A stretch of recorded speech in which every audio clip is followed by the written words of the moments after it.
Shalom teman-teman semua. Oke teman-teman, kita pagi ini ya akan bersama-sama merenungkan Jesus cares about you. Ya, kita sama-sama merenungkan Jesus cares about you. How Jesus cares about me. Ya, kita akan sama-sama teman-teman. Sebelumnya, mari kita baca terlebih dahulu ayat firman Tuhan ya yang melandasi perenungan kita pada pagi hari ini dari Markus 1 ayat 29 sampai ayat yang ke-34 ya. Kita baca bersama Markus 1 ayat 29 sampai 34.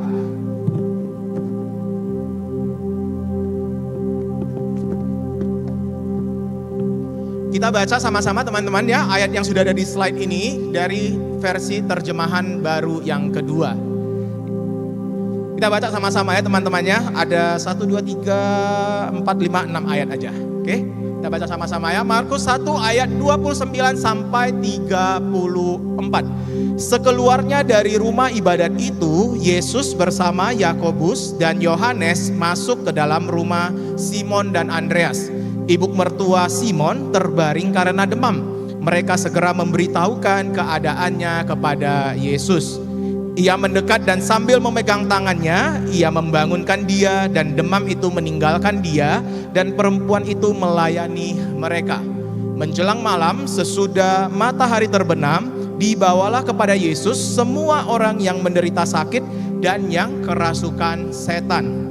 Seluruh penduduk kota itu pun berkerumun di depan pintu. Ia menyembuhkan banyak orang yang menderita bermacam-macam penyakit dan mengusir banyak setan. Ia tidak memperbolehkan setan-setan itu berbicara sebab mereka mengenal dia. Nah teman-teman, saya akan mulai dengan sebuah pertanyaan yang mungkin klise ya. Pernah sakit? Pernah, jelas lah ya. Semua orang pernah sakit ya. Kemarin saya juga kurang fit teman-teman ya. Badan agak meriang ya.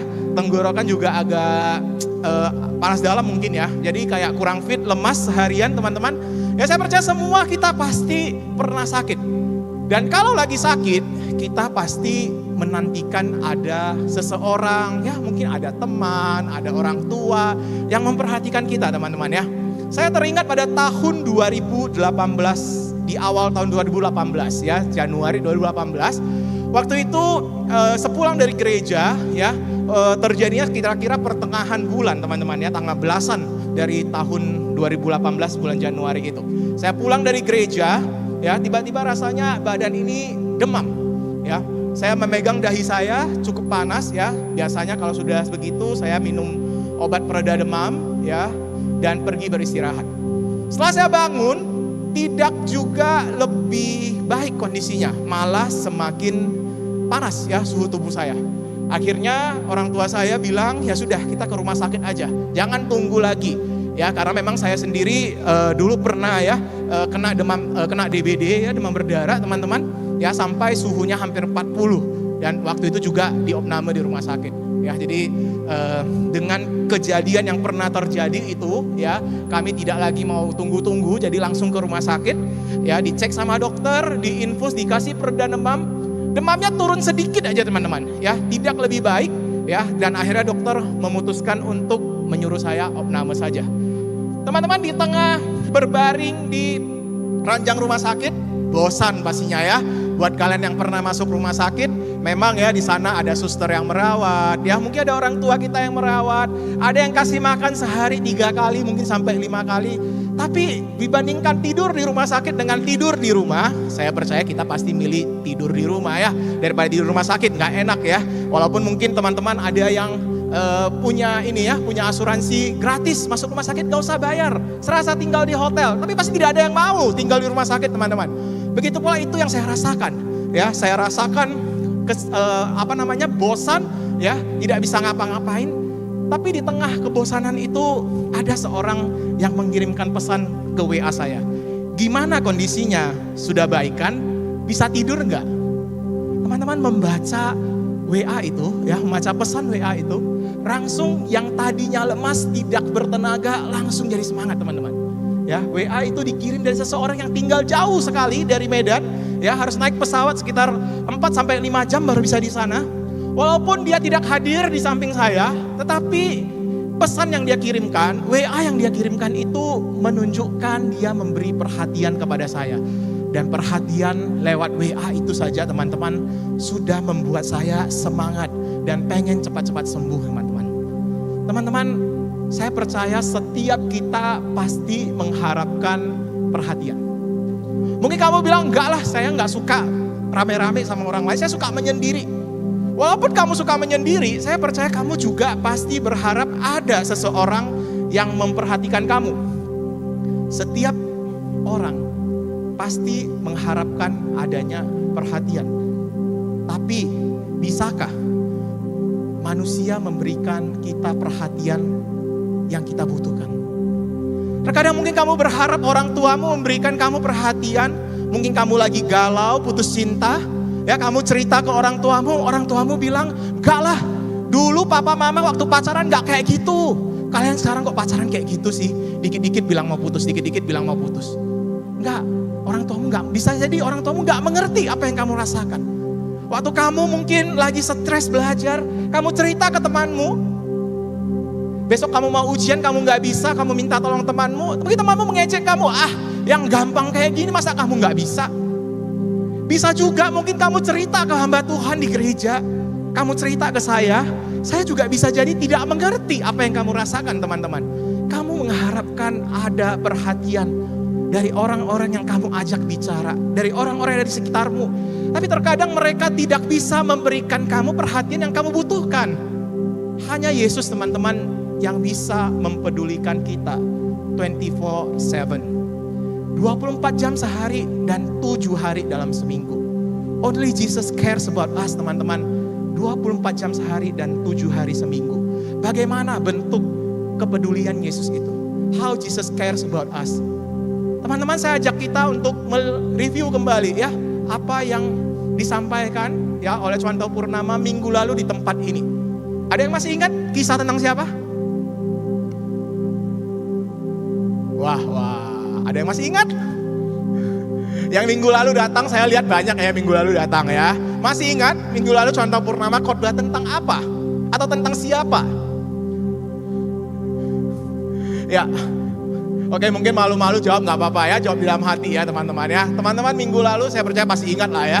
Minggu lalu Cwanto Purnama berkhotbah dari Markus ya, yang kita baca sebelumnya itu Markus 1 juga, tentang ada orang yang kerasukan setan, bukan? Di rumah ibadat. Waktu Yesus dan murid-muridnya ya, pada waktu itu mereka sedang pada hari Sabat pergi beribadat di rumah ibadah ya, ataupun mungkin dengan bahasa sekarang mereka lagi pergi ke gereja ya, tiba-tiba ada orang yang kerasukan setan dan orang itu diusir ya, setan itu diusir dari diri orang itu. Yesus memberi kesembuhan buat orang yang kerasukan setan itu. Kita lihat bahwa Jesus is in control ya terhadap kondisi daripada orang itu. Kita mau lanjutkan kisahnya teman-teman.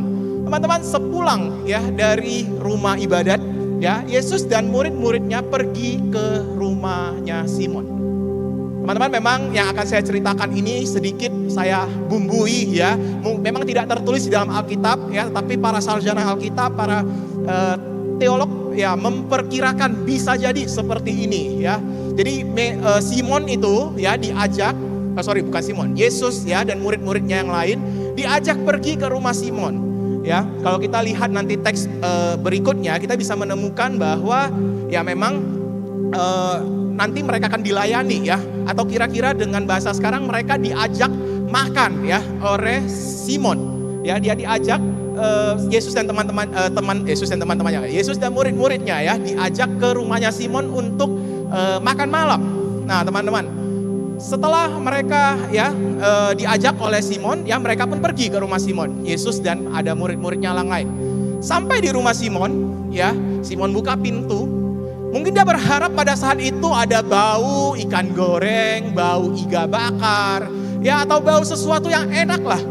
Tapi ternyata setelah dia buka pintu, ya tidak ada bau-bau makanan sama sekali. Dia masuk ke dapur, ya dan melihat tidak ada sesuatu yang sudah disiapkan. Dan kemudian Simon pun masuk ke kamar mertuanya. Dia berharap mertuanya sudah masak yang enak. Ya, sudah sediakan makanan yang enak buat dia dan juga Yesus dan teman-temannya. Tetapi ternyata mertuanya sakit, teman-teman. mertuanya sakit demam. Dia kemudian keluar, ya, si Simon ini keluar dan beritahukan kepada Yesus. Dan kita lihat teman-teman, Yesus langsung masuk ke dalam kamarnya, ya, mertua Simon. Kemudian mendekati mertua Simon. Dan tadi kita sudah baca, ya, dia memegang tangannya, mengangkatnya berdiri, dan sembuhlah ibu mertua Simon ini. Setelah ibu mertua Simon ini sembuh, dia pun melayani Yesus dan murid-muridnya, ya, dengan mempersiapkan makanan buat mereka, ya, mempersiapkan tempat istirahat buat mereka, minuman dan lain sebagainya. Teman-teman, mungkin ceritanya ini sangat sederhana, ya, kalau kita bandingkan dengan kisah Yesus menyembuhkan orang yang lain. Hanya dengan mendatangi orang yang sakit itu, membangunkannya, dan sembuhlah ibu mertua Simon. Teman-teman, yang menarik di sini, saya bukan mau melihat kuasa Yesus menyembuhkan. Saya percaya tidak perlu diragukan lagi kuasa Yesus di dalam menyembuhkan. Ya, kita melihat, dan kalau kita baca Alkitab, ya, di kitab Injil banyak sekali kisah-kisah Yesus menyembuhkan orang. Tapi yang menarik di sini adalah keterangan waktu yang diberikan oleh si Markus ketika Yesus menyembuhkan ibu mertua Simon. Teman-teman, kalau baca tadi, ya, di Markus 1 ayat 39, dan saya tambahkan di ayat 21 yang minggu lalu kita baca, di sana keterangan waktunya sangat jelas. Semuanya ini terjadi pada hari Sabat. Dan bagi orang-orang Yahudi pada masa itu, hari Sabat itu adalah hari tanpa bekerja. Tidak boleh bekerja, teman-teman. Dan teman-teman, menyembuhkan orang pada saat hari Sabat, ya, orang sakit disembuhkan pada hari Sabat, itu adalah sebuah pelanggaran hukum. Saya tidak mau memperlanjutkan, ya, membahas apakah Yesus melakukan ini benar atau tidak, ya, tetapi saya percaya bahwa Yesus melakukannya tepat pada waktunya, teman-teman. Memang teman-teman, ya, peraturan-peraturan tambahan, ya, yang ada pada hukum Taurat di kitab Keluaran itu ditambahkan oleh orang-orang Yahudi sendiri. Teman-teman mungkin sudah pernah baca, ya, dan sudah pernah hafal hukum Taurat 1 sampai ke 10 yang ada di kitab Keluaran. Dan kalau kalian masih ingat, ya, hukum keempat berkata, ingat dan kuduskanlah hari Sabat. Di situ tidak ada keterangan tidak boleh menyembuhkan orang, tidak boleh mencuci, tidak boleh ini dan tidak boleh itu. Itu semua ditambahkan orang-orang Yahudi. Dan Yesus sebenarnya tidak melanggar hukum Taurat. Tetapi Yesus melakukannya karena dia tahu inilah waktu yang tepat, teman-teman. Kepedulian Yesus dinyatakan pada waktu yang tepat. Yesus bertindak pada waktu yang tepat, teman-teman. Jesus cares about you in His time. Teman-teman, kisah kesembuhan yang pernah Yesus lakukan di keempat kitab Injil. Kalau kita melihat, ya, dia datang, ya, ketika mungkin Yesus berjalan, ada orang buta meminta pertolongan Yesus. Yesus datang kepadanya, ya, langsung disembuhkan. Kalau kita melihat mungkin ada orang lumpuh, dia langsung mendekati orang itu, menyuruhnya berjalan, sembuh. Kalau begitu mungkin pertanyaannya adalah, terkadang saya sudah berdoa setengah mati, tapi kok gak sembuh, ya? Saya sudah mendoakan keluarga saya yang sakit, malah tidak sembuh. Teman-teman, masih ingatkah ada sebuah kisah tentang Lazarus yang pernah Yesus bangkitkan dari kematian? Teman-teman, Yesus sudah tahu dia sakit sejak beberapa hari sebelum kematiannya. Tetapi dikatakan di Injil Yohanes itu, Yesus sengaja menunda waktu untuk pergi ke sana menyembuhkan Lazarus. Bukan berarti Yesus tidak mau menyembuhkan Lazarus, tetapi memang belum waktunya. Tapi pada akhir ceritanya, Yesus ke sana, Lazarus sudah mati dan Yesus bangkitkan. Itulah waktunya Tuhan, teman-teman. Inilah yang problem yang sering kita hadapi, bukan? Kita berdoa dan berharap jawabannya ada, langsung. Waktu kita berdoa, minta tolong pada Tuhan, amin. Kita berharap jawabannya ada langsung, yang sakit bisa sembuh. Yang mungkin sedang dalam pergumulan keuangan juga ditolong oleh Tuhan. Kita yang belajar setengah mati gak bisa kita berharap amin berdoa, saya langsung ingat semua itu, saya bisa langsung menjawab soal ujian. Mungkin kita sempat bertanya pada Tuhan, apakah doa saya ada dalam waiting list? Teman-teman, Jesus cares about you in His time. Bukan berarti ketika kita selesai berdoa, masalahnya langsung selesai. Waktunya Tuhan memang terkadang bukanlah waktunya kita. waktunya Tuhan bisa saja terkadang memang bisa langsung. Bisa juga nanti teman-teman. Teman-teman, ketika Yesus tidak langsung bertindak waktu kita bilang amin, bukan berarti dia gak peduli sama kita. Tetapi Yesus mungkin punya rencana lain. Ketika dia mengizinkan kita melewati sakit penyakit mungkin. Ketika Tuhan mengizinkan kita melewati kesulitan di dalam studi, di dalam pekerjaan, ada masalah dalam keuangan. Pada waktu itu sebenarnya Tuhan mau mengajak kita untuk bisa terus bersandar kepadanya, terus berharap kepada Tuhan. Sambil ketika kita melewati semua itu, nanti kita akan dibuat amazed oleh Tuhan. Bahwa ternyata ketika dia bertindak, tindakannya itu adalah tepat pada waktunya teman-teman. Teman-teman, kalau kita lihat tadi, bagaimana cara Yesus menyembuhkan ibu mertua Petrus yang demam. Dia hanya mendekatinya, kemudian membangunkannya. Dan kalau kita bandingkan dengan apa yang kita sudah renungkan minggu lalu, ketika Yesus bertemu dengan orang yang kerasukan setan di dalam orang itu bertanya kepada Yesus, ya, dengan kata-kata bertanya kepada Yesus, siapakah engkau? Bukankah engkau Yesus dari Nazaret? Apa urusanmu dengan kami? Yesus menyembuhkan orang itu juga dengan kata-kata. Yesus berkata, diam, keluarlah daripadanya. Teman-teman, kita lihat di sini cara Yesus menyembuhkan orang yang kerasukan setan dengan orang yang demam berbeda, teman-teman. Caranya berbeda, dan Yesus tahu bagaimana tindakan yang tepat kepada orang yang membutuhkan. Itulah bentuk kepedulian Yesus kepada kita. Jesus cares about you with the right action. Tadi saya menyinggung sedikit ya, bagaimana Yesus ketika bertemu dengan orang buta, ya, dia lihat orang buta. Kalau kita memperhatikan bagaimana cara Yesus menyembuhkannya, ya, ada beberapa ya, saya ambil satu saja contohnya ya. Yesus kemudian memegang dengan kedua telapak tangannya memegang mata orang itu, dan mata orang itu terbuka. Kita bandingkan lagi dengan orang yang lumpuh yang disembuhkan oleh Yesus. Yesus hanya berkata kepada dia, bangunlah, angkatlah tilammu dan berjalanlah. Yang dibutuhkan orang buta adalah bisa melihat. Yang dibutuhkan orang lumpuh adalah bisa berjalan. Dan Yesus memberikan tindakan yang tepat teman-teman kepada orang yang membutuhkannya. Teman-teman, tadi saya bilang mungkin orang tuamu bisa salah paham dengan apa yang kamu harapkan. Mungkin temanmu yang kamu ajak curhat, yang kamu ajak ngobrol, bisa miskom, bisa salah menilai dirimu, mungkin bisa judgmental jadinya. Ya, malah menghakimi kamu. Gurumu mungkin juga bisa salah memberikan kamu nilai. Contoh sekalipun mungkin juga bisa salah di dalam memahami kamu. Dan manusia tidak bisa memberikan the right action, tindakan yang tepat di dalam memperhatikanmu. Tetapi Yesus tidak mungkin salah teman-teman di dalam tindakannya untuk memperhatikan kita.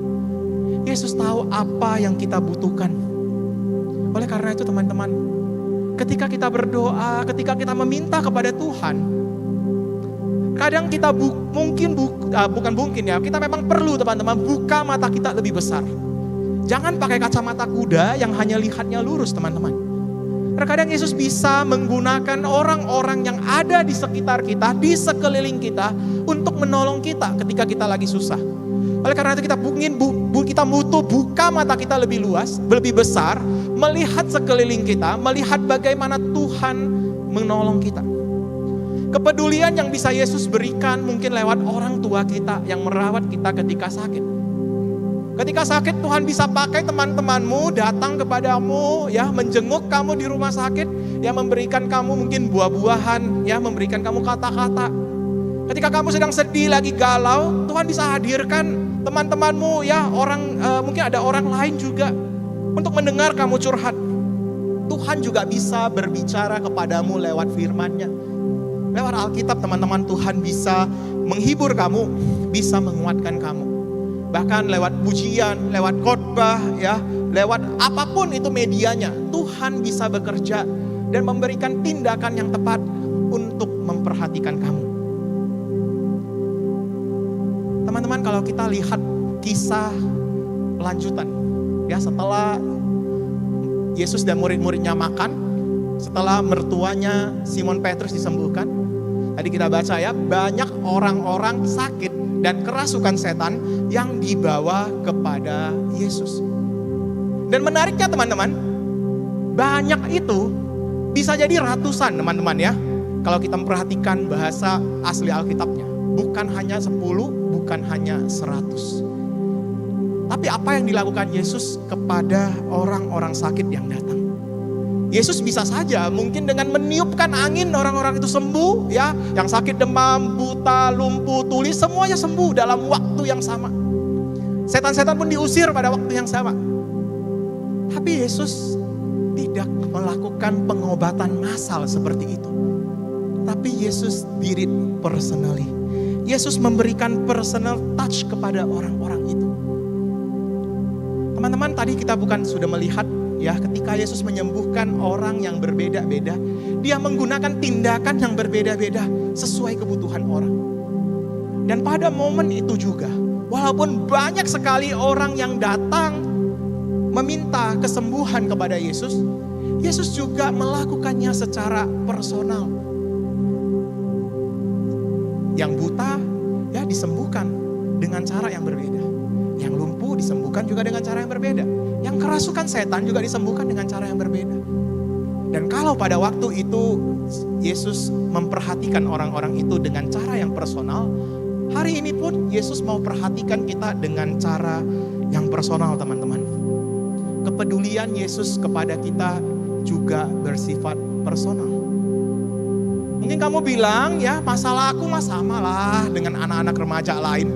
Ya masalah insecurity, ya masalah dengan ujian, masalah dengan pasangan, ya dengan teman dan sebagainya. Sama masalahnya. Memang masalah kita bisa sama. Dan kalau kita mau data ya teman-teman ya, sesuai dengan usia, ya mungkin sesuai dengan pekerjaan, masalahnya sama. Masalah yang dihadapi hamba Tuhan sama ya. Masalah yang dihadapi orang-orang yang bekerja di kantor bisa jadi sama. Dimarahin bos ya, dikejar-kejar sama klien dan sebagainya. Tapi percayalah teman-teman, Tuhan punya cara yang berbeda untuk menolong masalahmu. Mungkin kamu menghadapi masalah belajar matematika sama dengan teman yang duduk di sebelahmu. Tapi cara Tuhan menolong kamu, it's different teman-teman. Teman-teman, berapa waktu yang lalu saya bertemu dengan lebih kurang ada 20 orang ya yang datang, mereka sedang ada trip ke Medan teman-teman ya. Mereka sedang ada trip ke Medan, mereka dari sebuah lembaga misi. Teman-teman, ketika sampai di Medan, mereka tinggal di tempat yang sama, makan makanan yang sama, bertemu dengan orang yang sama, ya pergi jalan-jalan ke mall yang sama, beribadah ke gereja yang sama. Tetapi sepulang dari Medan, ketika mereka kembali ke tempatnya dan mereka kesaksian, mereka menyaksikan apa yang sudah Tuhan kerjakan di dalam trip mereka ke Medan selama lebih kurang seminggu itu. Ternyata saya menemukan cerita yang berbeda-beda. Saya diceritakan memang ya tidak mendengar langsung, saya diceritakan oleh orang lain. Tetapi ceritanya beda-beda semua. Apa yang mereka rasakan ketika bertemu dengan si A, berbeda antara satu dengan yang lain. Apa yang mereka rasakan ketika makan makanan yang sama, ternyata berbeda juga antara satu dengan yang lain. Teman-teman, kamu dan aku bisa mengalami masalah yang sama. Tetapi Tuhan peduli dengan kita dan Tuhan menyatakan kebaikannya kepada kita dengan cara yang berbeda teman-teman. Dan teman-teman, kepedulian Yesus dengan kita bukan hanya soal uang, bukan hanya soal pekerjaan, bukan hanya soal kesehatan, soal pasangan, soal makanan dan sebagainya. Yes, Yesus peduli dengan semua itu. Tetapi terlebih lagi Yesus peduli dengan masalah terbesar kita. Masalah dosa yang tidak bisa kita selesaikan sendiri. Dan Yesus sudah menyelesaikannya bagi kita. Ketika dia naik ke atas kayu salib, dia mengorbankan dirinya sebagai anak domba Allah yang mati bagi dosa-dosa kita. Dan masalah kita dengan dosa sudah diselesaikan. Itulah bukti kepedulian Yesus yang terbesar kepada kita. Dan kepedulian Yesus yang terbesar itu bukan hanya soal nanti kita meninggal, kita masuk surga. Tetapi ketika kita sudah percaya kepadanya hari ini, dia mau kita bisa terus merasakan kepeduliannya. Dia mau kita bisa merasakan kehadirannya setiap jam, setiap menit, setiap detik dalam kehidupan kita. Yesus mau bisa merasakan He cares about me. Teman-teman, saya percaya setiap kita bergumul dengan COVID-19, bukan? Kita melewati masa-masa yang tidak gampang dari awal tahun 2020 ketika COVID-19 mulai masuk ke Indonesia. Mungkin sebagian besar dari kamu menghadapi masalah dengan belajar online. Yes, saya juga menghadapi itu. Saya waktu itu kuliah online, teman-teman. Tapi masalah yang terbesar buat saya pada waktu itu bukan soal kuliahnya, tetapi soal saya mengerjakan tesis pada waktu itu. Di awal tahun 2020 saya baru mau memulai penelitian untuk tesis saya. Tesis itu skripsi, kalau skripsi S1 ya teman-teman ya, tesis itu untuk S2 ya. Mungkin kalau teman-teman yang belum tahu apa itu tesis ya. Jadi kalau selesai S1 harus mengerjakan skripsi, ya selesai S2 harus mengerjakan tesis. Itu tugas akhir teman-teman. Jadi dalam tesis ini saya harus melakukan 2 kali penelitian. Satu penelitian dengan buku, satu lagi penelitian lapangan ketika saya nanti harus ke gereja untuk meneliti. Teman-teman, pada waktu itu kami yang kuliah di Malang, di dalam kampus disuruh pulang ke rumah masing-masing. Teman-teman, yang saya butuhkan pada waktu itu adalah buku untuk bisa dibaca dan dibuat bab 1 sampai bab 3. Tapi kami semua disuruh pulang. Di rumah tidak ada buku sebanyak di perpustakaan di kampus. Teman-teman, pada waktu saya harus pulang itu ya, saya sangat galau teman-teman. Saya sangat bingung bagaimana saya mau mengerjakan tesis ini. Tapi saya bersyukur teman-teman, Tuhan menolong ya lewat orang-orang yang bagiin e-book. Ya Tuhan tolong juga lewat internet yang sudah cukup maju pada waktu itu ya, banyak jurnal di internet yang bisa saya pakai, ada e-book yang lain. Dan singkat cerita bab 1 sampai bab 3 saya selesai. Saya ikut ujian proposal dan diterima. Dengan kata lain saya bisa memulai penelitian lapangan. Masalah yang lain muncul lagi teman-teman. Penelitian lapangan ke gereja. Gereja mana yang dibuka pada waktu itu? Tidak ada.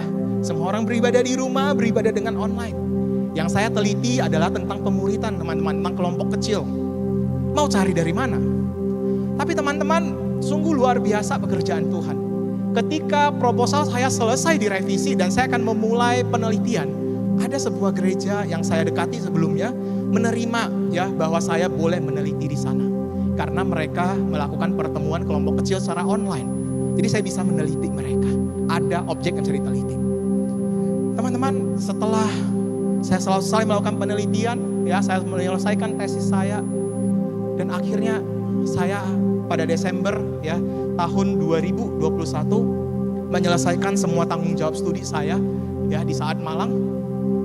Dan setelah selesai semua itu teman-teman, saya bisa merasakan bagaimana kepedulian Tuhan menolong saya di saat pandemi.